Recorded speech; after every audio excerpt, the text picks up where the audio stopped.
এসে উম আমার ভিডিওগুলোতে মূলত আমরা অফলাইন মানুষের কথা তুলে ধরি। আমরা বিভিন্ন সময় অসহায় যারা জন্য মানুষ যারা বিভিন্ন এলাকায় চড়ে বেড়ায়, ঘুরে বেড়ায় জীবিকার জন্য। তাদের কথা আমি জানিয়ে থাকি।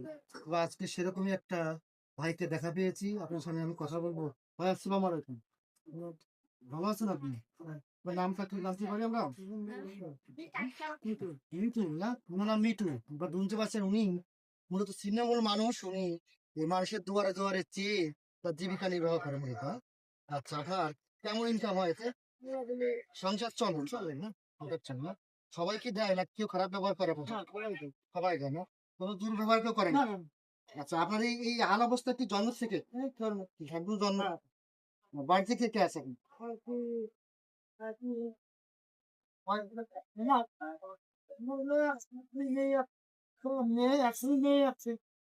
সব দুই মেয়ে এক ছেলে।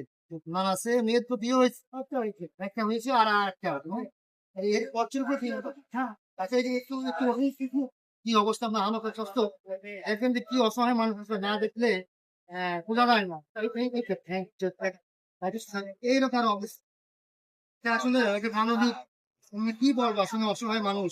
আমরা দর্শক অডিয়েন্সের কাছে আমরা বলবো যে যে যেখানে পাই এই সমস্ত লোকের জন্য সাহায্য সহযোগিতা করি এবং এগিয়ে আসি, এটা আমরা বলবো। এবং যাকে দেখে আসলে মায়া করে বাংলার আনাচে কানাচে এরকম অসহায় মানুষ অনেক দেখা মেলে।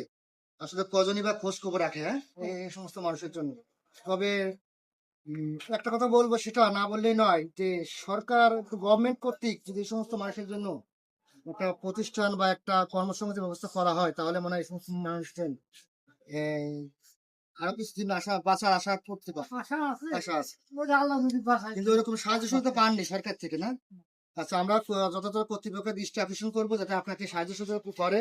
আচ্ছা, আমি আসলে আমার এরকম সামর্থ্য নাই আপনাকে দেওয়ার মতো, তবে যাই আছে সেটুকু দিয়ে আমি সাহায্য করবো। এটা আমি আসলে অডিয়েন্সকে দেখাবো না, এটা হাতে একটু দিলাম যাতে এটুকু নিয়ে আপনি আমাকে দোয়া করবেন আমাদের জন্য।